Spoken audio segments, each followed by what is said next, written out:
Hello guys and welcome back to a new video. Today I'm with a brand new Subaru Forester, the 2025 version, and in this video I want to show you the new multimedia system, also the cockpit, and I want to go through every single detail so you should know what to expect if you want to buy this new Forester. And it comes with a few improvements which are very good. So first of all, what is the most important? The visibility as a driver. And I would say the visibility as a driver, it's very good. You have a good visibility through the steering wheel, so great visibility on the cockpit, and also pretty good visibility here on the right side on the multimedia, even though it's kind of straight and sometimes it can lead to some reflection. But I think if they would somehow tilt a little bit the screen to the driver would be perfect, but it's fine. It's relatively fine while you're driving. Right now you can see we have this foil on the screen and that's why it has some reflection, but otherwise it should be better.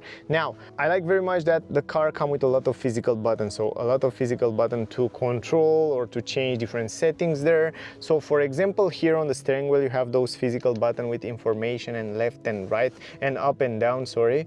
And from this you can see on the digital screen on the middle there different information. For example, on the save you can see how much time and how much gas did you save by driving in electric mode only, which is very useful information.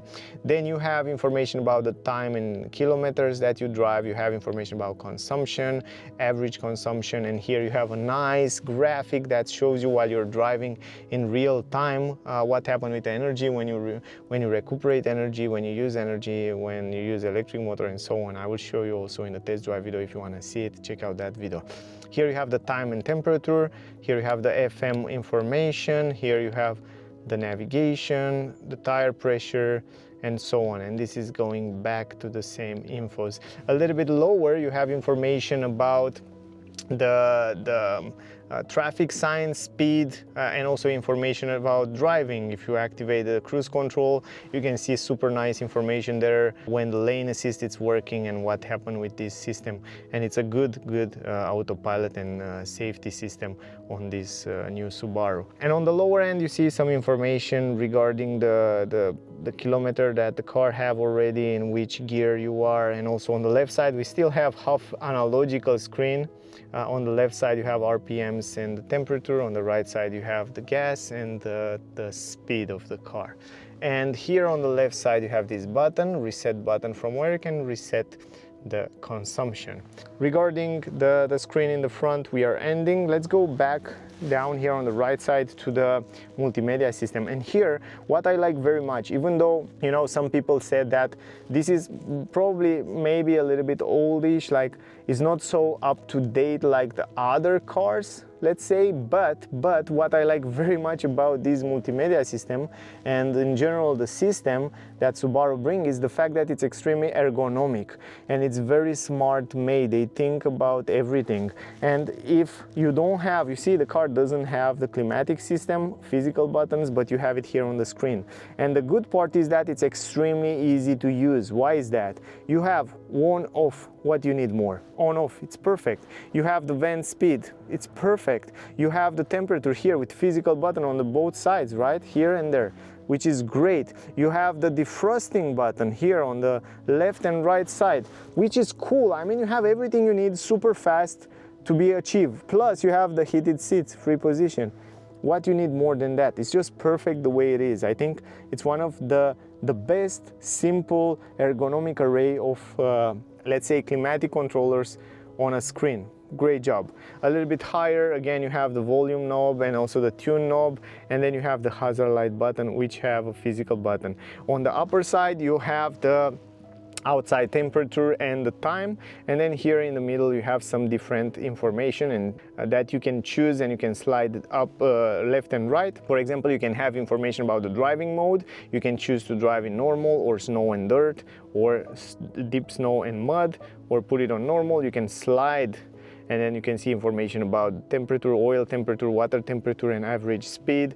And then you can see also the navigation information. You can see the FM and media information, and so on. It's extremely easy to go to different settings.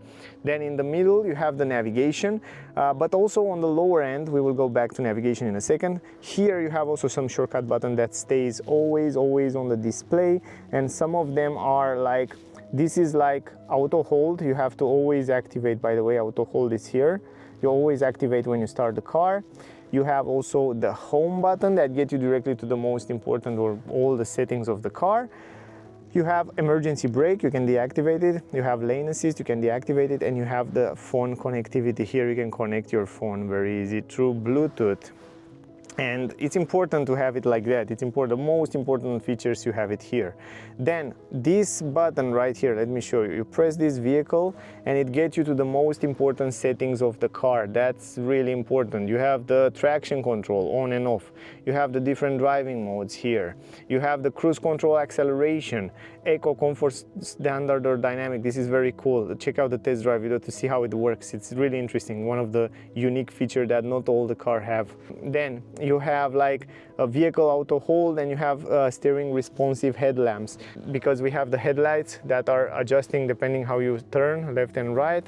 You can also deactivate it if you don't like that.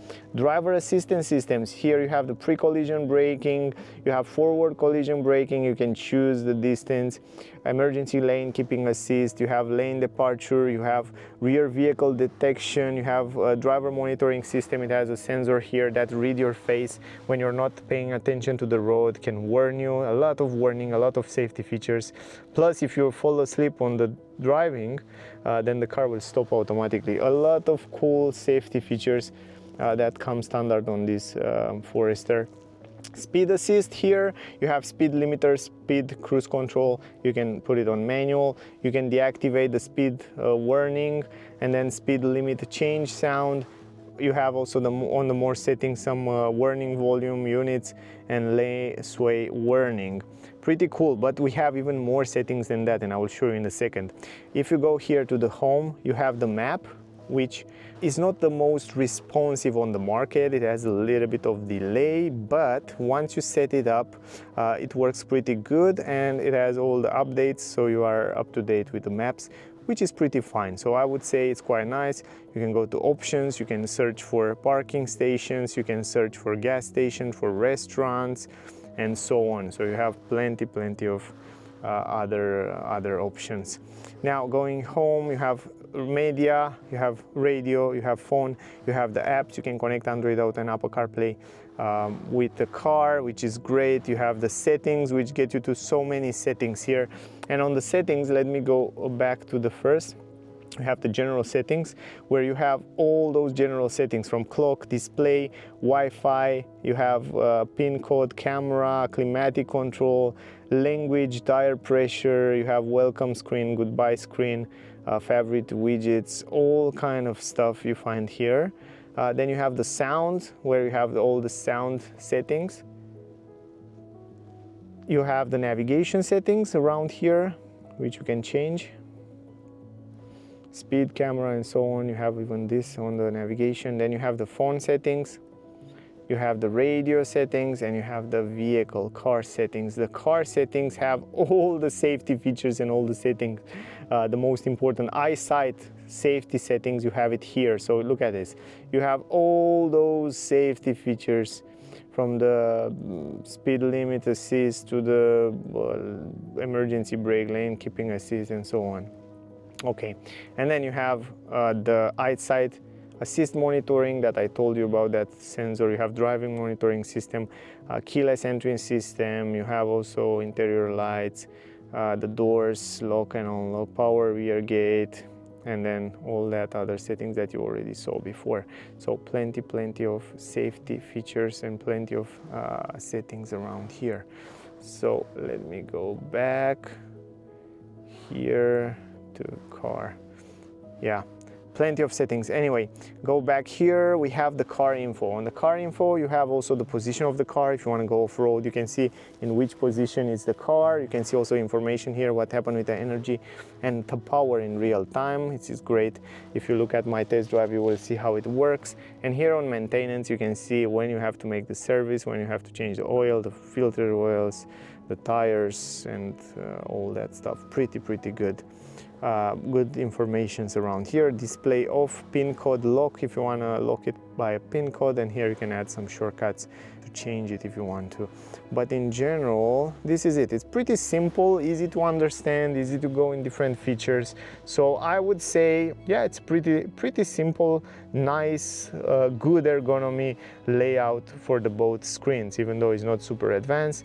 It's great that you have easiness of use and surprisingly plenty of features. That was the video. I hope you enjoyed it. I hope you get some useful information from here. If you want to see the test drive and the full review with more information about this new Subaru Forester, definitely check out the videos. They are probably already on the channel. Thank you for watching. Don't forget to like, share, subscribe. Stay safe, guys, and I see you soon in the next one. Bye, guys.